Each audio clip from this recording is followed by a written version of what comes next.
जीसल method basic 5th semester chemistry का एक most important topic है। यूनिट 7 है chemistry of ethers and epoxide, एक मोस्ट इंपोर्टेंट टॉपिक है, इसलिए मैं पढ़ा रहा हूँ इस टॉपिक को, क्योंकि कई बार ये पेपर में पूछा जा चुका है। और इस जीसल मेथड द्वारा हम करते क्या है, तो ये भी पता चल जाएगा कि भाई जीसल मेथड आखिर किस काम में आता है। लेकिन फिर भी मैं आपको डायरेक्टली बता दूं, एक लाइन जो 100 रुपये की है उस पर ध्यान देना कि जीसल मेथड किस काम में आता है।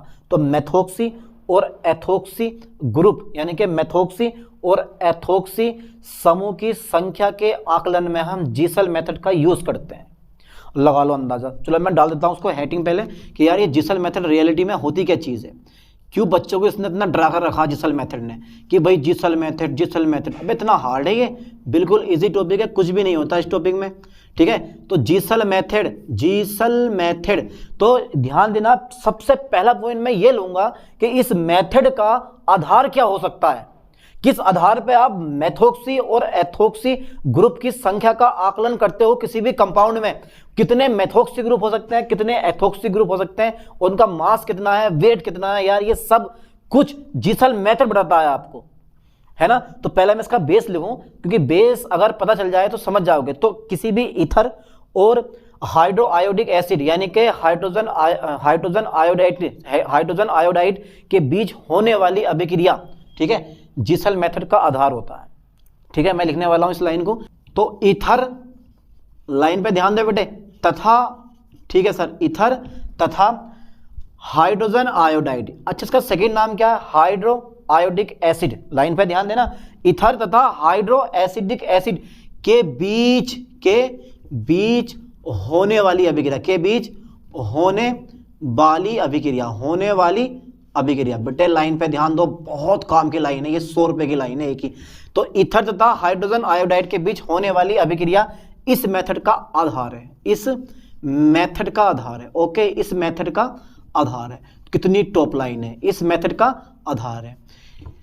समझ के पढ़ो, बढ़िया करके पढ़ो, ठीक है, क्योंकि पेपरों का अब इतना टाइम बचा नहीं है। तो ईथर तथा हाइड्रोजन आयोडाइड के बीच होने वाली अभिक्रिया इस मेथड का आधार है। अभी करेंगे इस रिएक्शन को भी, अब करके देखेंगे कि भाई रिएक्शन होती कैसे है रियलिटी में।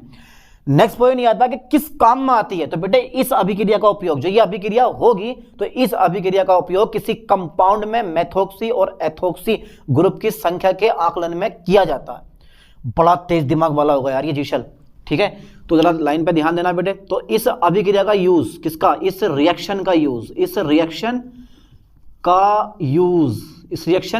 के उपयोग द्वारा, इस रिएक्शन के उपयोग द्वारा, हम भी तो देखें कितना इंटेलिजेंट था ये, इस रिएक्शन के उपयोग द्वारा, ठीक है, इस रिएक्शन के उपयोग द्वारा, ठीक है, किसी कंपाउंड में, काय में बेटे, किसी कंपाउंड मतलब यौगिक में, किसी यौगिक में, ठीक है सर, किसी यौगिक में मेथोक्सी हो, क्या हो बेटे, मेथोक्सी, तथा क्या हो तुम्हारे पास, एथोक्सी। डरो मत, घबराओ मत, चाहे मेथोक्सी हो या तुम्हारे पास क्या हो, एथोक्सी हो। ग्रुप यानी कि समूह की संख्या, लाइन पे फोकस करो, समूह की संख्या का आकलन किया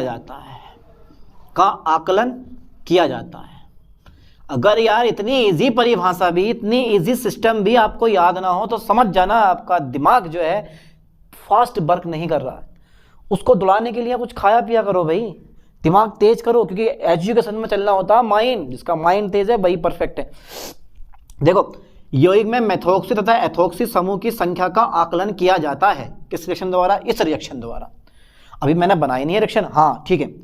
इस विधि में, लाइन पे फोकस करो बेटे, इस विधि में, हाँ सर, इस विधि में हम क्या करने वाले हैं, अचार के पापड़ बनाने वाले हैं। अरे नहीं यार, इस विधि में, ठीक है, ईथर की क्रिया हम किससे कराते हैं, इस विधि में ईथर की क्रिया HI 50%, ये भी कितना होता, 50% होता, यानी कि इस विधि में ईथर की क्रिया, इस विधि में ईथर की क्रिया, ठीक है सर, 57% हाइड्रोजन आयोडाइड से कराते हैं।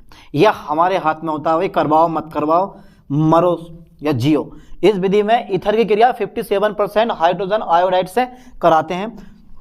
जब हाइड्रोजन आयोडाइड से कराते हैं तो जो आपका मेथोक्सी और एथोक्सी ग्रुप होता है वो भैया एल्किल आयोडाइड में चेंज हो जाता है, यानी कि मेथिल और एथिल आयोडाइड में चेंज हो जाता है। लाइन पे ध्यान दो, ईथर की क्रिया 57% HI से कराते हैं तो मैथोक्सी तथा एथोक्सी ग्रुप जो होते हैं वो किस चीज़ में बदल जाते हैं? मैथोक्सी तथा एथोक्सी ग्रुप आयोडाइड में चेंज हो जाते हैं। आयोडाइड में चेंज हो जाते हैं। रिएक्शन आ गई। अब रिएक्शन आ गई, और जहां रिएक्शन आ गई वहां क्वेश्चन हमारा इजी हो गया। देखो इस सारी चीज का जो निचोड़ है हमारे पास वो ये आता। देखो हमें क्या चाहिए? नोट्स लिखने के लिए हमें चाहिए नोट्स, समझने के लिए कोई दिक्कत नहीं है, समझ जाओगे आप। पर नोट्स कहां से लाओगे? ये आपके नोट्स हैं भाई, ये आपके नोट्स हैं। नोट्स की जरूरत ही नहीं है आप लोगों को। देखो जरा ध्यान से, मैं कर रहा हूं इस चीज को ROCH3, ये बेटे मेरे पास हो गया ईथर, घबराओ मत यार। प्लस इसकी क्रिया कराऊंगा मैं HI के साथ, हाइड्रोजन आयोडाइड के साथ। करवा दी? हाँ भाई करवा दी। तो क्या बन जाएगा? R एल्कोहल बन जाएगा, और मेरे पास CH3I बन जाएगा, मेथिल आयोडाइड। ठीक है, इसी टाइप से अगर मैं इसी क्रिया ROCH3 की क्रिया यानी कि CH3 CH2 ले लो ना, तो मैं ले रहा हूं बेटा यहाँ पे C2H5 plus hydrogen iodide R single bond OH plus C2H5I ethyl iodide. तो मेथोक्सी और एथोक्सी ग्रुप जो है इस समय वो आयोडाइड में चेंज हो गए। पर अभी बात यहाँ खत्म नहीं हुई है, अभी तो कहानी शुरुआत हुई है। अभी यहाँ बात खत्म नहीं हुई है, अभी कहानी क्या हुई है? शुरुआत हुई है। तो अब जब शुरुआत हुई है कहानी की, उसमें भी देखो जरा क्या है। उसमें भी क्या है कि भैया अब देखो क्या हो गया मेरे पास? मेथिल आयोडाइड और एथिल आयोडाइड। ठीक है, यानी कि मेथिल आयोडाइड और एथिल आयोडाइड को याम एल्कोहलिक सिल्वर नाइट्रेट के विलयन द्वारा कर लेते हैं अवशोषित। सिल्वर आयोडाइड का पीला अपक्षेप बनता है, जिसे सुखाकर यानी कि छानकर सुखाकर तोल लेते हैं, जिसका भार जो मानते हैं हम कैपिटल W ग्राम मान लेते हैं। ठीक है, अभी जरा मैं करवा दूं, लिखवा दूं थोड़ा सा और। देखो मेथिल आयोडाइड, कौन सा बेटे? मेथिल आयोडाइड तथा एथिल आयोडाइड को, ठीक है, मेथिल आयोडाइड तथा एथिल आयोडाइड को, ठीक है, आयोडाइड को किसके द्वारा? एल्कोहली। ठीक है भाई, एल्कोहली। ठीक है, एल्कोहली सिल्वर नाइट्रेट के विलयन द्वारा अवशोषित कर लेते हैं। द्वारा क्या कर लेते हैं बेटे? अवशोषित कर लेते हैं। विलयन द्वारा अवशोषित कर लेते हैं। ओके सर, आपने तो कर लिया, अवशोषित कर लेते हैं। ठीक है, लाइन पे फोकस करो। मेथिल आयोडाइड तथा एथिल आयोडाइड को एल्कोहलिक सिल्वर नाइट्रेट के विलयन द्वारा हम क्या कर लेते हैं? अवशोषित कर लेते हैं। हाँ सर, अवशोषित कर लिया हमने, आगे बताओ क्या करने वाले हैं? अबे क्या करने वाले हैं? कर लिया जाता। ठीक है, सिल्वर आयोडाइड का ध्यान देना, सिल्वर आयोडाइड का पीला अपक्षेप बनता है। क्या बनता है बेटे? पीला अपक्षेप बनता है। कितना शानदार अपक्षेप है, पीला अपक्षेप बनता है। ठीक है भाई, आपने बना दिया, हमने बना लिया। ठीक है, पीला अपक्षेप बनता, जिसे छानकर, ठीक है भाई, जिसे छानकर, ठीक है, जिसे छानकर तोल लेते हैं, जिसे छानकर और सुखाकर, ठीक है भाई, सुखाकर, ठीक है, तोल लेते हैं। चलो साहब लो, तोल लेते हैं, इसे छानकर सुखाकर तोल लेते हैं। तोल लिया साहब आपने? ठीक है, माना इसका द्रव्यमान कितना है मेरे पास? माना इसका भार कितना होगा बेटे मेरे पास? कैपिटल W ग्राम होगा, कैपिटल W ग्राम है। ठीक है, ये मैंने अपना कर दिया। ठीक है, मैं अब थोड़ा सा जरा इसको इरेज कर रहा हूँ, आप स्क्रीनशॉट ले लो फटाफट तेजी से। ध्यान देना, जिसे छानकर सुखाकर तोल लेते हैं, माना इसका भार कितना? कैपिटल W ग्राम है। इसका किसका? सिल्वर आयोडाइड का। लिख दे रहा हूँ मैं, इसका मतलब सिल्वर आयोडाइड का भार कितना है बेटे? W ग्राम है। ठीक है, तो मैं जरा इसका स्क्रीनशॉट ले लो फास्ट, जल्दी, मैं इसको इरेज करने वाला हूँ। ओके सर, कर दें? चलो साहब लो। देखो जरा रिएक्शन मेरे पास क्या बनेगी, इस रिएक्शन पे ध्यान देना है आपको। तो रिएक्शन मेरे पास कुछ इस टाइप से बनने वाली है। मेरे पास आया मेथिल आयोडाइड, आ गया बेटे? ठीक है, घबराओ मत। Methyl iodide plus silver nitrate का मैंने क्या बोला था? मेरे पास विलयन था, जलीय विलयन था। ठीक है, यानी कि एल्कोहलिक विलयन था।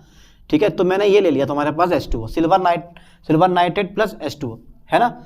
अब मेरे पास क्या बनेगा भैया? तेरा मेरा साथ पुराना AgI, ये तो सुसरे पता नहीं, ये तो हमारा मेन कंपाउंड है यार, सिल्वर आयोडाइड प्लस मेरे पास देखो ठीक है, सिल्वर आयोडाइड, मैथिल अल्कोहल बन जाएगा यहाँ से, मैथिल अल्कोहल बन जाएगा यहाँ से। ठीक है, एक मेरे पास यहाँ से H OH आ गया, तो एक H बचा, एक NO3 बचा, तो सिल्वर यानी कि हाइड्रोजन नाइट्रेट यहाँ से बाहर हो जाएगा। ठीक है, रटो मत, रिएक्शन को समझो यार। तो फिर मेरे पास CH3 CH2, मेरे पास एथिल आयोडाइड बचता है प्लस सिल्वर नाइट्रेट के साथ में। ठीक है, प्लस वाटर मैंने ले लिया, और फिर से मेरे पास अगेन क्या बनेगा, CH3, ठीक है साहब, CH2, मेरे पास क्या बन गया, मेरे पास बन गया ethyl alcohol plus silver iodide, और प्लस मेरे पास नाइट्रेट यानी कि हाइड्रोजन नाइट्रेट बाहर हो जाएगा, है ना। अब कर लेते हैं कैलकुलेशन। ये तो था मेरे पास कि मैथिल आयोडाइड और एथिल आयोडाइड को सिल्वर अल्कोहल सिल्वर नाइट्रेट के जलीय विलयन द्वारा क्या कर लेते हैं, हम अवशोषित कर लेते हैं। ठीक है, और सिल्वर आयोडाइड बनता है, इसका पीले रंग का सिल्वर आयोडाइड का अपक्षय प्राप्त होता है, जिसको छानकर सुखाकर तोल लेते हैं, जिसका द्रव्यमान कितना होता है, W ग्राम होता है। अब लाइन पर ध्यान देना, कैलकुलेशन देखते हैं इसकी। कैलकुलेशन करने वाला हूँ मैं, पहले आप ये स्क्रीनशॉट ले लो इसका करके, ले लिया है, कर दें अरेंज, इसके बाद देखेंगे, क्योंकि यार नया सिस्टम काफ़ी बड़ा होने वाला है और आपको समझने में दिक्कत पड़ सकती है। हो गया, रिएक्शन लिख लेना ये दोनों की दोनों। इसके बाद देखो आती है मेरे पास कैलकुलेशन मतलब गणना करूँगा मैं, बस थोड़ा सा और रह गया, हो गया काम। तो कैलकुलेशन बेटे कैसे करोगे आप, देखो सबसे पहले तो सिल्वर आयोडाइड का द्रव्यमान यानी कि सिल्वर आयोडाइड का भार W ग्राम आया। पहले तो एक चीज़ निकाल दूँ मैं, 1 मोल, लाइन पे ध्यान देना, 1 मोल सिल्वर आयोडाइड का अणुभार, 1 मोल सिल्वर आयोडाइड का अणुभार। मेरे पास जरा बेटे बताओ कि 1 मोल सिल्वर आयोडाइड का अणुभार कितना आया है। हाँ सर, कितना आया, सिल्वर का होता है मेरे पास 108 और इसका होता है 127, तो ये हो जाएगा 235, कितना आएगा, 235 ग्राम प्रति मोल में। ठीक है, अब लाइन पे ध्यान देना, देखो स्मॉल w ग्राम यौगिक, स्मॉल w ग्राम, ठीक है, चाहे कंपाउंड मेरे पास मेथोक्सी वाला हो या मेरे पास कौन सा हो, एथोक्सी वाला हो, मेथोक्सी या एथोक्सी यौगिक से प्राप्त सिल्वर आयोडाइड का भार बेटा वो है मेरे पास कैपिटल W ग्राम। ये मैंने तुम्हें करवा दिया अभी, ठीक है, यानी कि स्मॉल w ग्राम मेथोक्सी या एथोक्सी यौगिक से प्राप्त सिल्वर आयोडाइड का भार। ठीक है, अब आ गया मेरे पास कैपिटल M ग्राम, छोटा जी बन जा भैया यार, बड़ा लंबा बन गया। तो M ग्राम, ये बेटे ग्राम है, ध्यान देना, कभी कुछ और लिख दो। ठीक है, तो M ग्राम मेथोक्सी, ठीक है साहब, M ग्राम मेथोक्सी या एथोक्सी, ठीक है, यौगिक से प्राप्त सिल्वर आयोडाइड का भार कितना हो जाएगा, तो ये पहुंच जाएगा हमारा गुणा में और ये आ जाएगा मेरे पास भाग में, कैपिटल W बटा स्मॉल m और कैपिटल W बटा स्मॉल w गुणा कैपिटल M। ठीक है, ये आ गया मेरे पास इतने ग्राम आ गया। अब पता होना चाहिए कि अगर मैं सिल्वर आयोडाइड के मोल निकालूं, सिल्वर आयोडाइड के मोलों की संख्या बराबर मेरे पास कितना हो गया बेटे।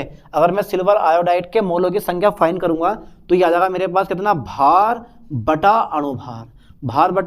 अणुभार। देखो कितनी इजी कैलकुलेशन है। और आप इस जीसल मेथड से डर रहे थे यार, ये क्या है जीसल मेथड में ऐसा, है ना। भार कितना है मेरे पास, भार है मेरे पास कैपिटल W, और जो मेरे पास बेटे अणुभार है, ओ माय गॉड, भार मेरे पास कितना आया है, गलत लग गया भार हमारा, ये है हमारा भार। हमारा जो भार है मेनली वो इस समय इधर रखा, कैपिटल W बटा स्मॉल w गुणा कैपिटल M अपोन हो गया मेरे पास अणुभार कितना हो गया 235।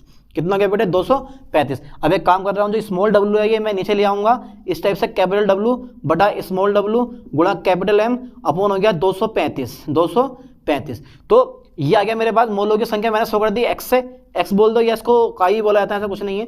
तो x बराबर W बटा कैपिटल W बटा स्मॉल w गुणा कैपिटल M बटा 235। तो यहाँ से आप x का मान यानी कि सिल्वर आयोडाइड के मोलों की संख्या आप फाइंड कर सकते हो। ओके, और यही लास्ट है बिल्कुल इसका, समझ में आया कुछ, ये क्या है इसका लास्ट है आपका। तो अब मिलते हैं नेक्स्ट वीडियो में नए टॉपिक के साथ। थैंक्स।